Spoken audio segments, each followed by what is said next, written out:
How many times Israel have committed war crimes right live on your own cameras? Do you start by asking them to condemn themselves?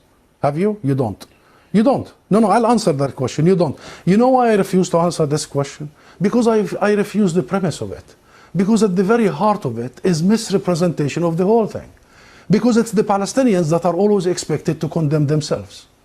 I mean, come on, this is a political conflict. We have been denied our rights for a long time. You bring us here whenever there are Israelis who are killed. Did you bring me here when many Palestinians in the West Bank, more than 200 over the last few months?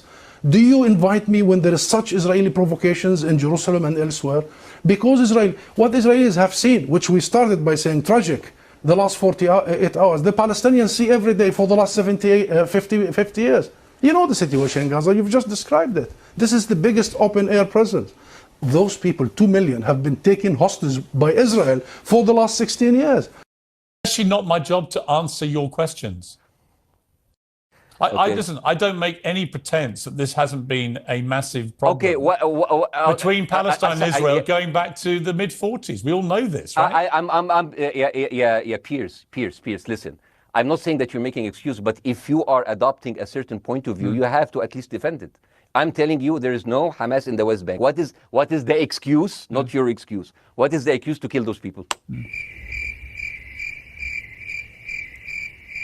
Well, listen, this question of proportionality is one that... No, answer my question. I've been answering your question. You answer mine. It's actually not my job to answer your questions. It's not. It's not.